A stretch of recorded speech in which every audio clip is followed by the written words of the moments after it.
Good afternoon. I'm Major Doug Kane with Louisiana State Police. We're here today to give you an overview of what occurred today in Baton Rouge, Louisiana. Today with us that will be speaking will be State Police Superintendent Colonel Mike Edmondson. He's going to give a rundown, an overview of what we can provide, what info we have available now.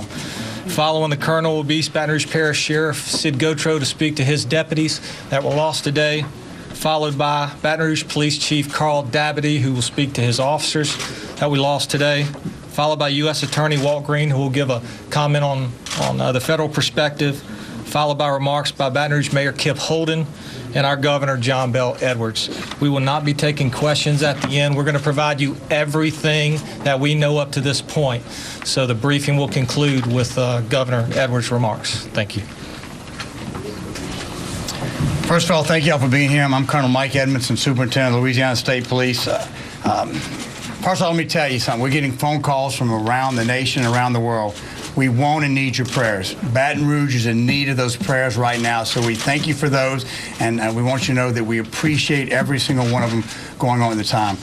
We're not going to take questions into this because it is an active, it is an ongoing investigation that's got a lot of moving parts right now with multiple agencies. Louisiana State Police is the lead agency with regard to the investigation itself. We'll be working very, very closely with East Baton Rouge Parish Sheriff's Office and the Baton Rouge Police Department from a local perspective. And then we'll be joined from all our federal partners as we work the many, many leads that's taking place right now. We're going to give you a 1-800 number for the public to have as we move forward. Let me make something clear right now. You're getting a lot of information. You're interviewing a lot of people. If it does not come from myself, the Chief of Police, Carl Dabadie, or the East Baton Rouge Parish Sheriff, Sid Gautreaux. If it does not come from these individuals, we cannot confirm it as being factual. So just know that up front. We're going to have another press conference tomorrow afternoon at 1 p.m. Central Standard Time. 1 p.m. tomorrow. We'll give you a complete update as we have it at that time, but we want to allow our detectives and all our investigators, the crime scene, it's a very large crime scene. We're going to tell people in the Baton Rouge area, if you do not need to be, absolutely need to be in that area of Airline Highway and Old Hammond Highway, please stay out of that area because we're going to be working that throughout the evening, throughout the night as we work in that specifics. Please also know that there is not an active shooter scenario in Baton Rouge. No active scenario that involves a shooter in the city of Baton Rouge. We do believe, based on the information that we have, and again, this is ongoing, we believe that the person that shot and killed our officers, that he is a person that was shot and killed at the scene. So that's what we know right now. We do not believe or do we have any other shooter held up in any other area in the Baton Rouge area, but understand this investigation has got a lot of moving parts and pieces. We'll be moving and going on each one of those, but right now there's no active shooter scenario going on in Baton Rouge. I'll tell you this, I'm going to read it because I want to make sure you get the information so you'll have it as accurate.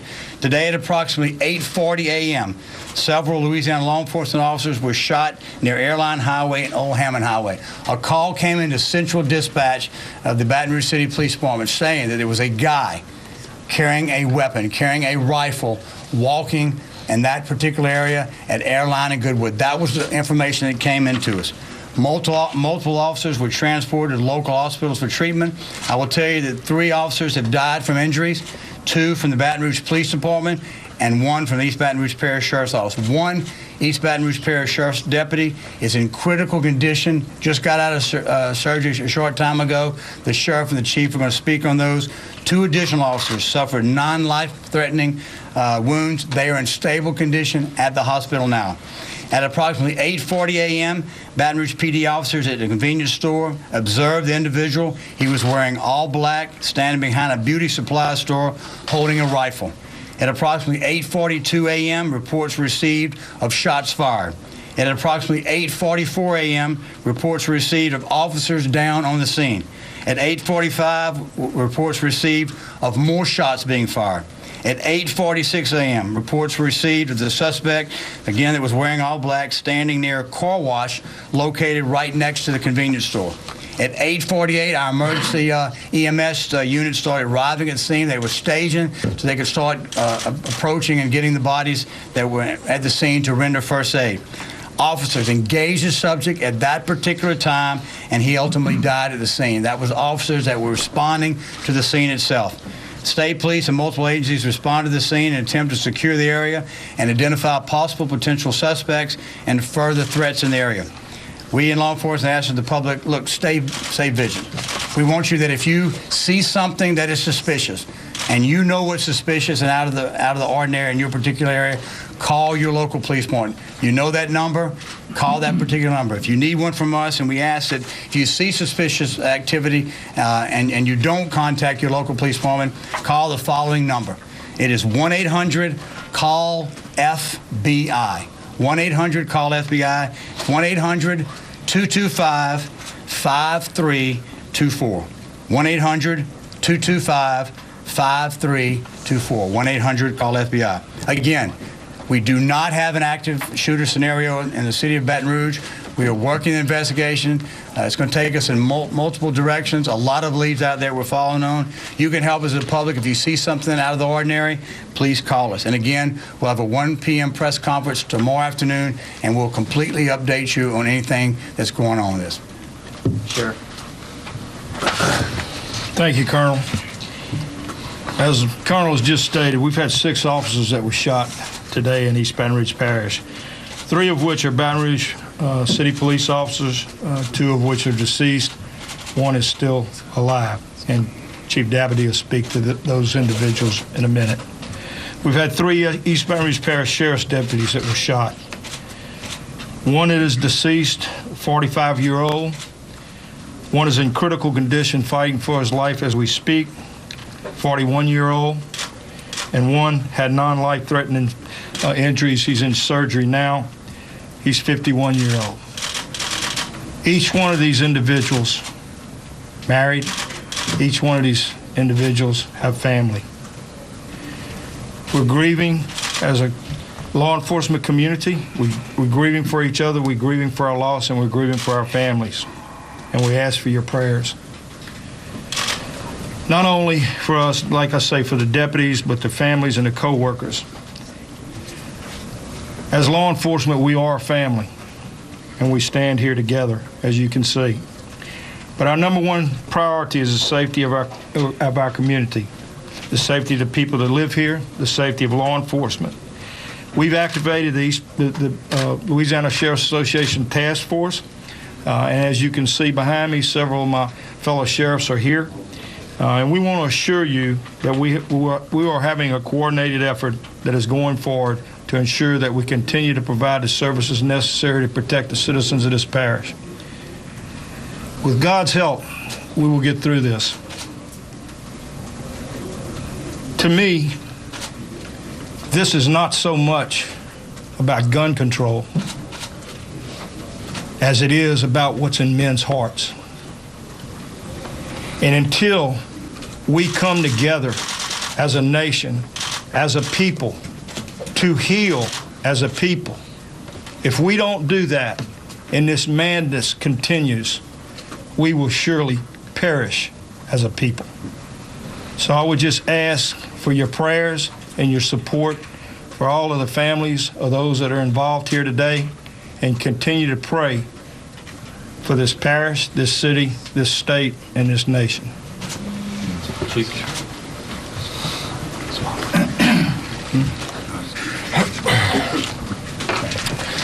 It's with a heavy heart that I stand here today.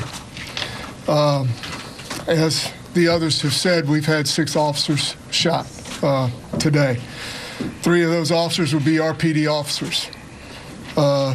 2 were killed in the line of duty.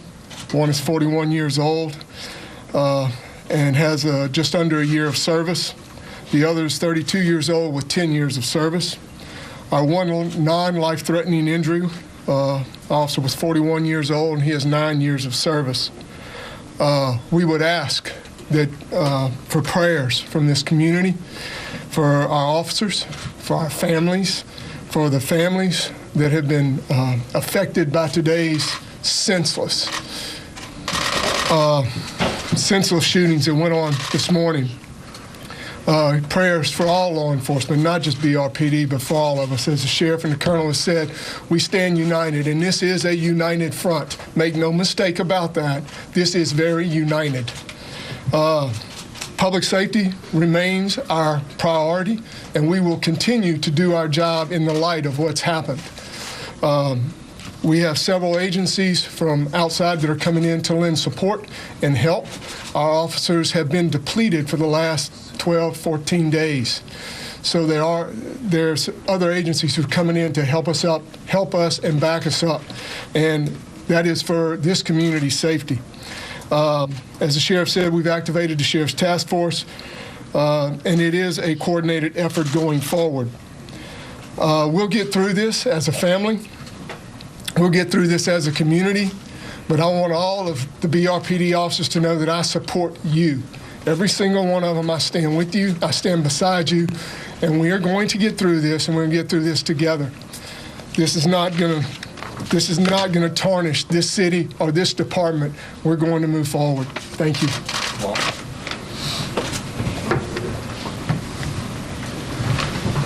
This is indeed a tragic day for the city of Baton Rouge.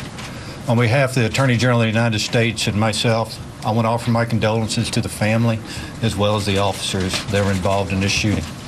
I can promise you, with the backing of the Department of Justice and the Attorney General, all federal law enforcement assets that are needed will be given to this investigation. We will go wherever it takes us to conclude this investigation. I would tell you that our continued support with federal, state, and local law enforcement in this matter has been great.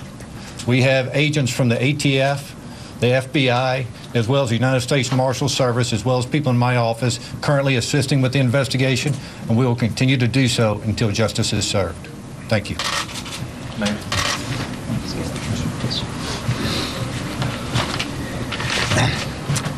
Let me tell you what, this is truly a sad day in Baton Rouge as we now meet again behind senseless killings. We continue to ask the question and continue to make the statement, let peace prevail in Baton Rouge in this parish. We must look ahead. The president has acknowledged this violence and will reiterate those things in about, I think, around 3:30 our time. But again, the people that you see here today, let me say unequivocally, the president has responded to the needs of Baton Rouge. Not only that, the agencies you see here have always been partners with the state police, the sheriff's office, and the city police. We are one family, all seeking justice for all of our people. And so let me thank the president and also Ms. Jarrett for their calls, and the governor will elaborate on the call he got also from the president. But we must say that we ask you now for your prayers. We also pray for those who were killed or injured today in the incident. We want you to pray for their families and be with them not only today, but in the future. They are our first responders. Now we pledge to them and their families that we will be their first responders. We must strive every day to be one nation under God, indivisible, with liberty and justice for all. We thank our officers who have fallen in the line of duty. We pray for their families. We pray for peace everywhere. God bless you. Well, today has been a very tough day here in Baton Rouge and in Louisiana and in our country. An absolutely unspeakable, heinous attack on law enforcement here in Baton Rouge claimed the lives of 2 Baton Rouge police officers, 1 sheriff's deputy, and injured 3 others, one of whom today, right now as we speak, is absolutely fighting for his life. It's unjustified, it's unjustifiable. The violence, the hatred just has to stop.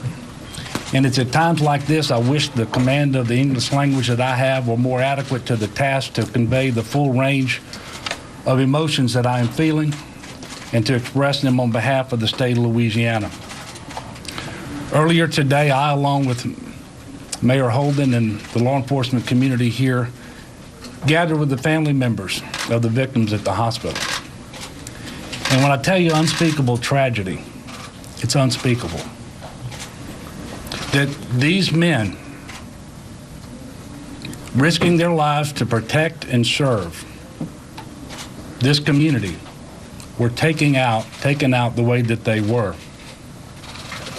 They are real-life, everyday heroes. As you've been told by Colonel Edmondson, this is an ongoing investigation. There are a lot of moving parts from multiple agencies. I want to reassure everyone here in Baton Rouge and around the state that we are doing everything humanly possible to make sure that everyone is protected. Every resource is going to be available to be used to bring these perpetrators, if there's more than one, to justice. And obviously it means federal, state, and local. You just heard from the U.S. Attorney from here in the Middle District in Baton Rouge, but we're being aided by the FBI, the ATF agencies as well. But I also spoke with the President of the United States a couple of hours ago, who called to express on behalf of himself and the First Lady, but also the people of the United States, their condolences, their best wishes, obviously, for those who were injured for a full and speedy recovery, but also their prayers for the people here in Baton Rouge and around the country. We have to do better. An attack on one of us is an attack on all of us. And the people who carried out this act, the individuals, they do not represent the people of Baton Rouge or the state of Louisiana or what's best about our country. They don't represent the values we stand for. Obviously, our community is hurting, and only through peace and unity can we heal. And that's going to take constructive dialogue. There simply is no place for more violence. That doesn't help anyone. It doesn't further the conversation. It doesn't address any injustice, perceived or real. It is just an injustice in and of itself. And we are not going to tolerate more hate and violence tearing apart the communities and families of Louisiana. So as I did just a few days ago, I'm inviting the people around the country to join their prayers to mine, that our nation, that our community here can heal, that we can get past this, and certainly pray for the recovery of those officers who were injured today, but pray for all of their officers, all of our officers here in Baton Rouge and around the state and around the country, and their family members who every day expose themselves to great risk of harm simply so they can protect and serve as they have sworn to do. As you were told by Colonel Edmondson, we are not going to take questions at this point. There will be another briefing, press briefing tomorrow at 1 o'clock. And we will then update you all with any additional information that we gather between now and then. So I want to thank you for covering this press conference, and again, ask everyone to join with the folks of Louisiana in solidarity so that as a nation we can heal, we can get past this, and we can be what we're supposed to be in the United States of America, because we're not there today. God bless you. Governor, will you call up the National Guard? 1 o'clock tomorrow, we'll have a briefing. Anything significant happens before then, we'll make sure you're notified of it. But please stay with us on that. Thank you all very much for being here. Will you all activate the National Guard? National Guard commander? Some genuine emotion in that room. You see it go on among members of law enforcement, politicians who were there. They have suffered a loss of life, and a lot of their remarks were in the context of the fact that Baton Rouge has been in the national spotlight since the death of Alton Sterling, in that police involved shooting July 5. They've had neighboring jurisdictions come help them out and supplement various shifts, just as for a host of other reasons, having lost 5 officers. Dallas, Texas had police from Arlington, Texas and surrounding communities, especially Fort Worth, a neighboring city, come in to help them.